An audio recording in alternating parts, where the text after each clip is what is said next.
உங்கள் வாழ்க்கையில் கடந்த சில நாட்களாக ஒரு உணர்வு வருகிறதா?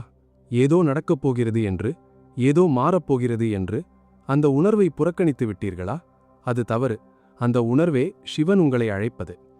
இன்று ஜூலை 18. சிவன் கடைசி முறையாக இந்த வகையில் அழைக்கிறார். நாளை இந்த வாய்ப்பில்லை. இரவுக்குள் என்ன செய்ய வேண்டும் என்று இந்த வீடியோவில் சொல்கிறேன். ஆனால் நடுவில் விட்டால் அந்த ஒரு விஷயம் கிடைக்காது. கடைசி வரை இருங்கள். முதலில் ஒரு கேள்வி. உங்கள் வாழ்க்கையில் இப்போது இது மிகவும் கஷ்டமாக இருக்கிறது? உறவா, பணமா, உடலா, தனிமையா? அந்த கஷ்டம் என்னவாக இருந்தாலும் சரி, அது இன்று இரவுக்குள் ஒரு திருப்பம் பெற சாத்தியம் இருக்கிறது. ஏனென்றால் இன்று ஜூலை 18. இந்த நாளில் ஒரு விசேஷமான கிரகச் சேர்க்கை நடக்கிறது.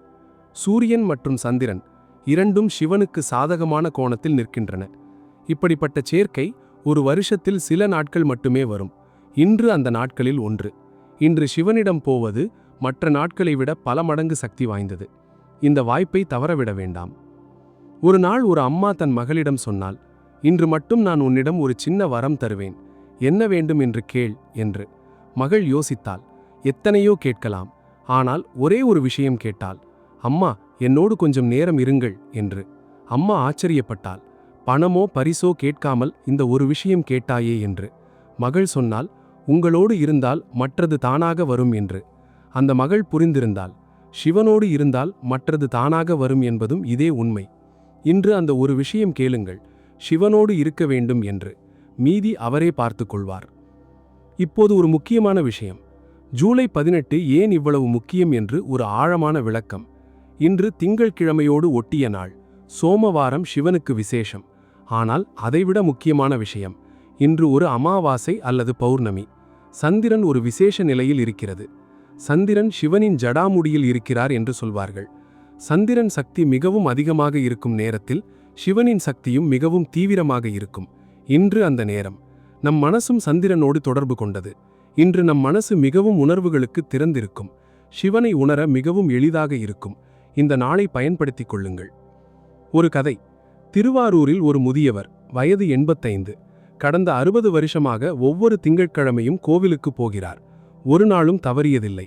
ஒரு நாள் கேட்டார்கள், என்ன கேட்கிறீர்கள் சிவனிடம் என்று. சொன்னார், நான் ஒன்றும் கேட்பதில்லை, வெறும் வருகிறேன் என்று. ஏன் வருகிறீர்கள் என்று கேட்டார்கள். சொன்னார், வீட்டில் இருக்கும்போது யாரோடாவது கொஞ்சம் நேரம் இருந்தால் நல்லதாக இருக்கும். இங்கே வந்தால் சிவன் இருக்கிறார், அவரோடு இருக்கிறேன் என்று. அந்த வாக்கியங்கள் கேட்கும்போது ஒரு ஆழமான சத்தியம் புரிகிறது. சிவனோடு இருப்பதே போதும். கேட்க வேண்டியதில்லை, வேண்டுவதில்லை, வெறும் இருந்தால் போதும். இன்று அந்த முதியவரை போல் இருங்கள். ஒன்றும் கேட்காதீர்கள், வெறும் சிவனோடு இருங்கள். 5 நிமிடம். அந்த 5 நிமிடத்தில் என்ன நடக்கும் என்று தெரியுமா? சிவன் பேசுவார். நீங்கள் கேட்காமலே தேவையானதை தருவார். இப்போது ஒரு விசேஷமான விஷயம். இன்று இரவு செய்ய வேண்டிய ஒரு சாதனை. இதை கடைசியில் சொல்வேன் என்று சொன்னேன். இப்போது சொல்கிறேன். எளிமையானது, ஆனால் இன்று செய்தால் மிகவும் சக்தி வாய்ந்தது. இன்று இரவு படுக்கும் முன் ஒரு காகிதம் எடுங்கள். அதில் ஒரு வாக்கியம் எழுதுங்கள். சிவா, இன்றிலிருந்து உன்னோடு வாழ்கிறேன் என்று. அந்த காகிதத்தை மடித்து சிவன் படத்தின் கீழ் அல்லது கோவிலில் வையுங்கள். அவ்வளவுதான். ஒரு காகிதம், ஒரு வாக்கியம், ஒரு செயல். இந்த ஒரு செயல் இன்றிலிருந்து உங்கள் வாழ்க்கையை மாற்றும். ஏனென்றால் சிவன் அந்த காகிதத்தை படிக்கிறார். உள்ளே வரும் என்று தெரிந்தவுடன் வாசலை திறக்கிறார். வாழ்க்கை வேறு விதமாகும். இது கேட்கும்போது ஒரு கேள்வி வரலாம். இது வெறும் காகிதம்தானே, இதனால் என்ன ஆகும் என்று. ஒரு விஷயம் புரிந்து கொள்ளுங்கள். காகிதம் ஒரு கருவி. ஆனால் அதில் உள்ள எழுத்து உண்மையானது. அந்த எழுத்தின் பின்னால் உள்ள மனசு உண்மையானது. அந்த உண்மையான மனசே சிவனை தொடுகிறது. காகிதம் ஒரு சாட்சி. நம்மை நாமே சாட்சியாக வைத்துக் கொள்வது. ஒரு கதை. கோவையில் ஒரு இளைஞன், வயது 29. வாழ்க்கையில் நிறைய தடுமாற்றங்கள். ஒரு நாள் ஒரு நண்பர் சொன்னார், சிவனுக்கு ஒரு கடிதம் எழுது என்று. சிரிப்பாக தெரிந்தது. ஆனால் எழுதினான், சிவா, என் வாழ்க்கையில் நான் தொலைந்து விட்டேன், என்னை திரும்பிக் கொண்டு வா என்று. அந்த கடிதத்தை கோவிலில் வைத்தான். 1 மாதத்தில் ஒரு வேலை வாய்ப்பு வந்தது. 2 மாதத்தில் ஒரு நல்ல நண்பர் வந்தார். 3 மாதத்தில் வாழ்க்கை திசை மாறியது. ஒரு கடிதம், ஒரு உண்மையான கடிதம். சிவன் கேட்டார், இன்று நீங்களும் ஒரு கடிதம் எழுதுங்கள். காகிதத்தில், மனசிலிருந்து, சிவனுக்கு. என்ன சொல்ல வேண்டும் என்று தெரியாவிட்டால் வெறும் சிவா என்று எழுதுங்கள். அவ்வளவுதான் போதும். அந்த ஒரு வார்த்தை முழு கடிதம். இப்போது ஒரு ஆழமான விஷயம். சிவன் கடைசி முறையாக அழைக்கிறார் என்று ஏன் சொல்கிறோம்? என்பதின் இன்னொரு பரிமாணம். வாழ்க்கையில் சில தருணங்கள் திரும்பி வருவதில்லை. ஒரு குழந்தை ஒரு வயசு, அந்த வயசு ஒரு முறை மட்டுமே. இரண்டாவது முறை அந்த வயசு வராது. திரும்பி பார்க்கும்போது தெரியும், அந்த வயசில் கொஞ்ச நாள் நன்றாக இருந்திருக்கும் என்று. அந்த தருணம் கடந்துவிட்டது. இன்று ஒரு அத்தகைய தருணம். ஜூலை 18. இந்த தருணத்தில் சிவனோடு இருந்தால் அது ஒரு நிரந்தரமான கொடை. இன்று கொடுத்தது என்றும் மாறாது. ஒரு கதை. சென்னையில் ஒரு கணவர் மனைவி இருவரும் பல வருஷமாக வாழ்ந்தார்கள். ஒரு நாள் மனைவி சொன்னார், நமது திருமண நாளில் நாம் கோவிலுக்கு போகவில்லை, போகலாம் என்று. கணவர் சரி என்று சொன்னார். அந்த நாள் கோவிலுக்கு போனார்கள். சிவன் முன் நின்றார்கள். இரண்டாவது திருமணம் போல் இருந்தது. சிவன் சாட்சியாக மீண்டும் ஒரு தொடர்பு. அந்த நாளிலிருந்து இரண்டின் உறவு வேறு விதமாக மலர்ந்தது. சிவன் சாட்சியாக நடந்தது நிரந்தரமாக நிலைத்தது. இன்று நீங்களும் சிவன் சாட்சியாக ஒரு உறுதி எடுங்கள். உங்கள் வாழ்க்கையில் ஒரு மாற்றம் ஆரம்பிக்கட்டும். அந்த உறுதி இன்று, ஜூலை 18, விசேஷ நாளில். இப்போது ஒரு இன்னும் ஆழமான விஷயம் பேசலாம். சிவன் கடைசி முறையாக அழைக்கிறார் என்று நாம் சொல்கிறோம். ஆனால் சிவன் என்னவோ எப்போதும் அழைக்கிறார். ஒவ்வொரு மூச்சிலும் அழைக்கிறார். ஒவ்வொரு இதய துடிப்பிலும் அழைக்கிறார். ஆனால் கடுமையான நம்மை சுற்றிலும் உள்ள சத்தங்கள் அந்த அழைப்பை மூடுகின்றன. இன்று அந்த சத்தங்கள் கொஞ்சம் குறைந்திருக்கும். சிவனின் அழைப்பு இன்னும் தெளிவாக கேட்கும். ஏனென்றால் இன்று விசேஷ நாள். இன்று கேளுங்கள். அந்த அழைப்பை எப்படி கேட்பது? அமைதியில். வெளி சத்தங்களை குறையுங்கள். தொலைபேசியை வையுங்கள். தொலைக்காட்சியை நிறுத்துங்கள். ஒரு சின்ன நேரம். அந்த அமைதியில் ஒரு மெல்லிய குரல் கேட்கும். அது சிவன். அவர் எப்போதும் பேசுகிறார். நாம் கேட்பதில்லை. இன்று கேட்க முயலுங்கள். ஜூலை 18, இரவுக்குள் ஒரு சின்ன நேரம். அமைதி. சிவன் குரல். வாழ்க்கை திருப்பம். ஒரு நடைமுறை பட்டியல் கொடுக்கிறேன். இன்று இரவுக்குள் 5 விஷயங்கள். 5ம் மிகவும் சிறியவை, ஆனால் சேர்ந்து மிகவும் சக்தி வாய்ந்தவை. 1. படுக்கும் முன் ஒரு நிமிடம் அமைதியாக இருங்கள். கண்களை மூடி சிவா என்று ஒரு முறை மட்டும் மனசில் சொல்லுங்கள். 2. காகிதத்தில் ஒரு வாக்கியம் எழுதுங்கள். சிவா, நான் வந்தேன் என்று. அதை மடித்து வையுங்கள். 3. யாராவது மனசில் மன்னியுங்கள். ஒருவரை, ஒரு நொடி. 4. ஒரு நல்ல செயல் செய்யுங்கள். யாருக்காவது. ஒரு புன்னகை, ஒரு நல்ல வார்த்தை, ஒரு உதவி. 5. படுக்கும்போது சிவனை நினைத்து கொண்டு படுங்கள். சிவன் காக்கிறார் என்று நம்பிக்கையோடு தூங்குங்கள். இந்த 5ம் இன்று, ஜூலை 18, இரவுக்குள். சிவன் கேட்கிறார். வரம் திறக்கும். வாழ்க்கை மாறும். இன்னும் ஒரு முக்கியமான விஷயம்.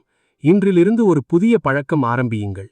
காலை எழுந்தது முதல் தொலைபேசி பார்ப்பதற்கு முன் ஒரு நிமிடம் சிவனை நினையுங்கள். ஒரே ஒரு நிமிடம். அவ்வளவுதான். இந்த ஒரு நிமிடம் அந்த நாளை வேறு விதமாக மாற்றும். ஏனென்றால் காலையில் நாம் எதை நினைக்கிறோமோ அதோடு அந்த நாள் ஆரம்பிக்கிறது. சிவனோடு ஆரம்பித்தால் சிவனோடு அந்த நாள் போகும். இந்த பழக்கம் இன்றிலிருந்து ஆரம்பிக்கட்டும். ஜூலை 18 அந்த ஆரம்பத்தின் நாளாகட்டும். ஒரு கதை.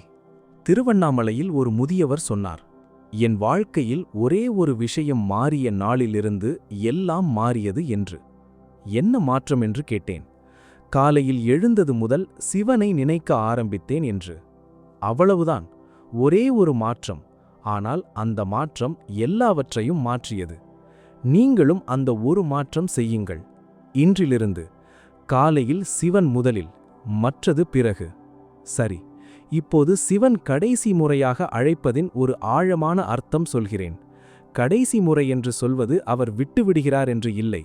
கடைசி முறை என்று சொல்வது இந்த தருணம் கடந்துவிட்டால் மீண்டும் இந்த மாதிரி ஒரு தருணம் வர நேரமாகும் என்று.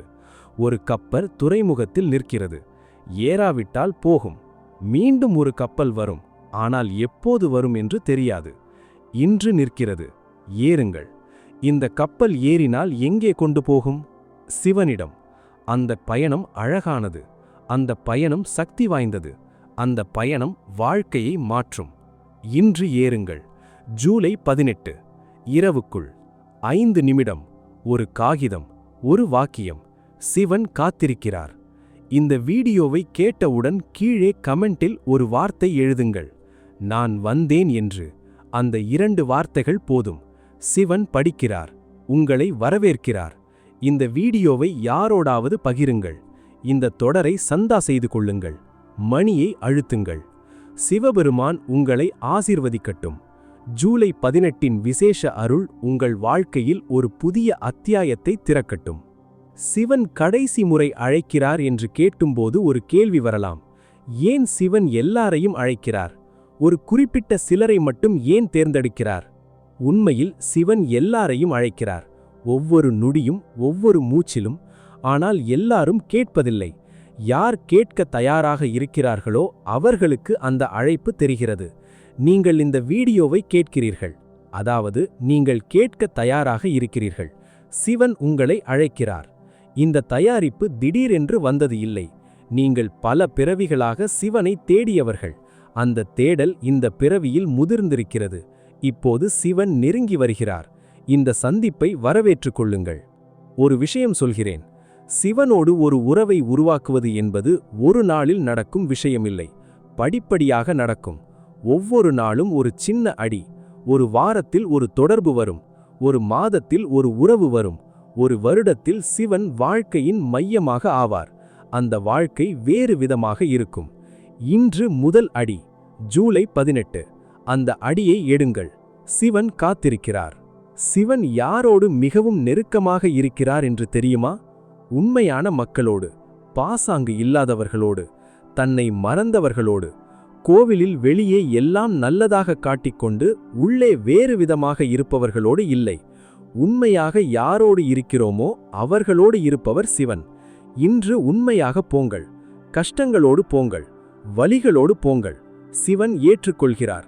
அந்த உண்மையான மக்களோடு மிகவும் நெருக்கமாக இருக்கிறார்.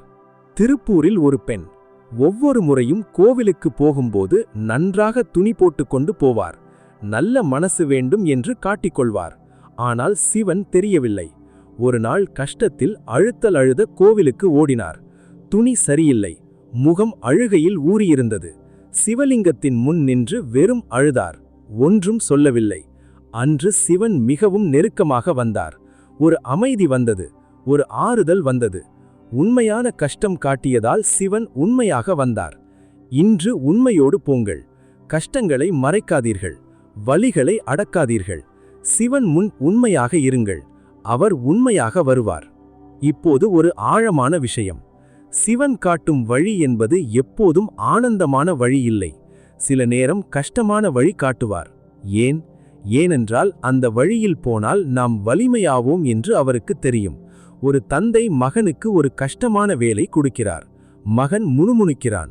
ஆனால் தந்தை தெரியும், இந்த வேலை மகனை வலிமையாக்கும் என்று.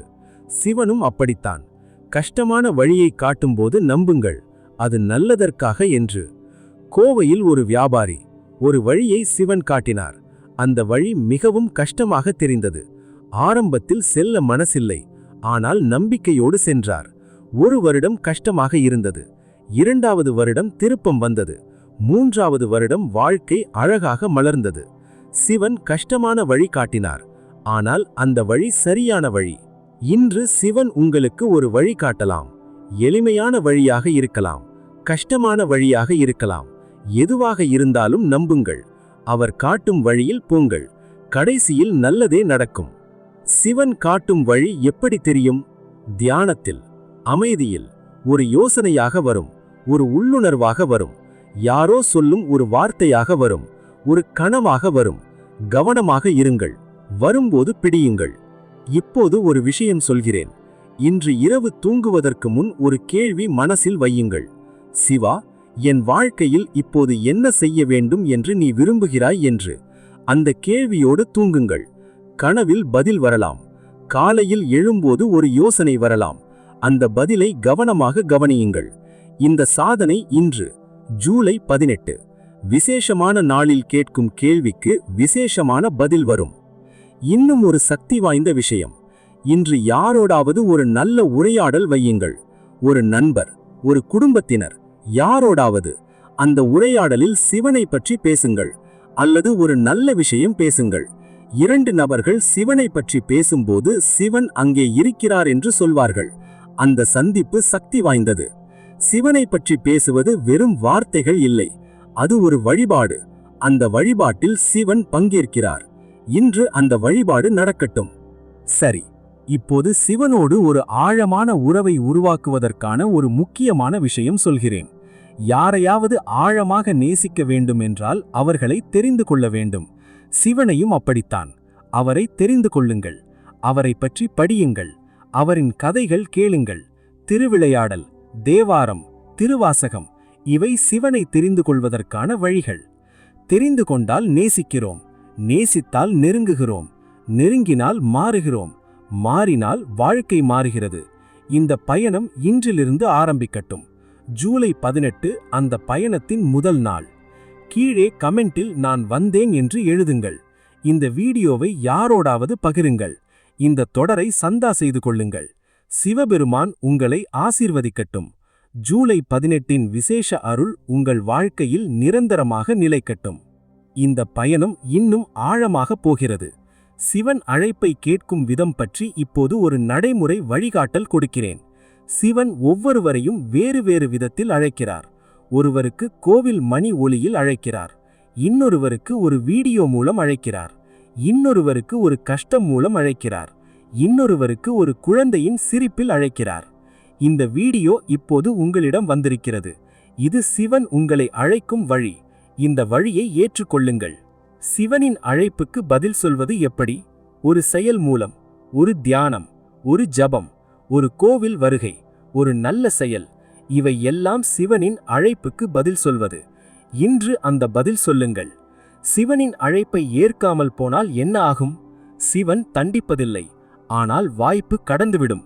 மீண்டும் ஒரு வாய்ப்பு வரும், ஆனால் எப்போது வரும் என்று தெரியாது. இந்த வாய்ப்பை இப்போதே பயன்படுத்துங்கள். சிவன் இன்று ஜூலை 18 ஒரு விசேஷமான வாயில் திறந்து வைத்திருக்கிறார். அந்த வாயிலில் நுழையுங்கள். உள்ளே என்ன இருக்கிறது? அமைதி, தெளிவு, வலிமை, அன்பு. இவை எல்லாம் உள்ளே இருக்கின்றன. உள்ளே போனால் கிடைக்கும். நுழைவதற்கான திறவுகோல் ஒன்றே ஒன்று. மனசிலிருந்து சிவா என்று சொல்வது. அந்த ஒரு வார்த்தை திறவுகோல். இன்று இரவு அந்த வார்த்தை சொல்லுங்கள். வாயில் திறக்கும். உள்ளே போங்கள். ஒரு மிகவும் சக்தி வாய்ந்த சாதனை. இன்று இரவு படுக்கும் முன் கண்களை மூடுங்கள். 3 முறை ஆழமாக மூச்சு விடுங்கள். இப்போது மனசில் சொல்லுங்கள், சிவா, நான் வந்தேன், என்னை ஏற்று என்று. 3 முறை. அந்த 3 முறையும் முழு மனசோடு சொல்லுங்கள். பிறகு அமைதியாக இருங்கள். 5 நிமிடம். ஒரு உணர்வு வரலாம். அது சிவன். அவர் வந்திருக்கிறார், ஏற்றுக்கொண்டிருக்கிறார். மாலையில் ஒரு கடினமான வேலை முடித்த பிறகு ஒரு தண்ணீர் குடிக்கிறோம். அந்த தண்ணீர் உள்ளே போகும்போது ஒரு இதம் வரும், ஒரு நிறைவு வரும். சிவனும் அப்படித்தான். அவர் உள்ளே வரும்போது ஒரு இதம் வரும், ஒரு நிறைவு வரும். இன்று அந்த இதத்தை உணருங்கள். சிவன் உங்களை நேசிக்கிறார். சிவன் உங்களை காக்கிறார். சிவன் உங்களுக்காக காத்திருக்கிறார். இன்று போங்கள், அவரிடம் போங்கள். ஜூலை 18 இரவுக்குள் கடைசி முறை இந்த வகையில் போங்கள். கீழே கமெண்டில் நான் வந்தேன் என்று எழுதுங்கள். யாரோடாவது இந்த வீடியோவை பகிருங்கள். இந்த தொடரை சந்தா செய்து கொள்ளுங்கள். சிவபெருமான் உங்களை ஆசீர்வதிக்கட்டும். ஜூலை 18 விசேஷ அருள் உங்கள் வாழ்க்கையில் நிரந்தரமாக நிலைக்கட்டும். இந்த பயணத்தின் இறுதி கட்டத்திற்கு வருகிறோம். கடைசி ஒரு முக்கியமான விஷயம் சொல்கிறேன். இதை கேட்டால் இந்த வீடியோ முழுவதுமே புரியும். சிவன் கடைசி முறையாக அழைக்கிறார் என்று சொல்கிறோம். ஆனால் அழைக்கப்படும் ஒவ்வொரு நாளும் கடைசி முறை. ஏனென்றால் இந்த நாள் திரும்பி வராது. இந்த நொடி திரும்பி வராது. ஒவ்வொரு நொடியும் ஒரே ஒரு முறை வருகிறது. ஆகவே ஒவ்வொரு நொடியும் சிவன் கடைசி முறையாக அந்த நொடியில் அழைக்கிறார். இந்த புரிதல் வந்தால் என்ன ஆகும்? ஒவ்வொரு நொடியும் விசேஷமாகும். ஒவ்வொரு நொடியும் சிவனோடு இருக்கும் வாய்ப்பாகும். வாழ்க்கை முழுவதும் ஒரு நீண்ட சிவராத்திரியாகும். ஜூலை 18 ஒரு சிறப்பு நாள். ஆனால் நாளையும் ஒரு சிறப்பு நாள். ஒவ்வொரு நாளும் சிறப்பு. ஒவ்வொரு நாளும் சிவன் அழைக்கும் நாள். ஒவ்வொரு நாளும் வரம் பெறும் நாள். இந்த புரிதலோடு வாழுங்கள். ஒவ்வொரு நாளும் சிவனோடு ஆரம்பியுங்கள். ஒவ்வொரு நாளும் சிவனோடு முடியுங்கள். நடுவில் என்ன நடந்தாலும் சிவனோடு நடக்கட்டும். இன்று ஜூலை 18 அந்த வாழ்க்கை முறையின் ஆரம்பமாகட்டும். இந்த நாளிலிருந்து ஒவ்வொரு நாளும் சிவனோடு, ஒவ்வொரு நொடியும் சிவனோடு, ஒவ்வொரு மூச்சும் சிவனோடு. சிவன் உங்களை நேசிக்கிறார். சிவன் உங்களுக்காக காத்திருக்கிறார். இன்று போங்கள், நாளை போங்கள், எப்போதும் போங்கள். கீழே கமெண்டில் நான் வந்தேன் என்று எழுதுங்கள். இந்த வீடியோவை யாரோடாவது பகிருங்கள். இந்த தொடரை சந்தா செய்து கொள்ளுங்கள். மணியை அழுத்துங்கள். இந்த பயணம் இன்னும் தொடர்கிறது. சிவனோடு வாழ்வதற்கான சில ஆழமான நுட்பங்கள் இன்னும் சொல்லவில்லை. சொல்கிறேன். சிவன் நமக்கு பல விதங்களில் வருகிறார். ஒரு மழையில் வருகிறார், ஒரு பூவில் வருகிறார், ஒரு குழந்தை சிரிப்பில் வருகிறார், ஒரு முதியவர் வழியில் வருகிறார். இந்த எல்லா விதங்களிலும் சிவனை காண்பவர் ஒரு விசேஷமான நிலையில் இருக்கிறார். அந்த நிலையை திருவிளையாடல் என்று சொல்வார்கள். சிவன் நம்முடன் திருவிளையாடல் ஆடுகிறார். ஒவ்வொரு நாளும் ஒரு விளையாட்டு. நாம் அதை புரிந்து கொண்டால் வாழ்க்கை ஒரு விளையாட்டாக ஆகும்.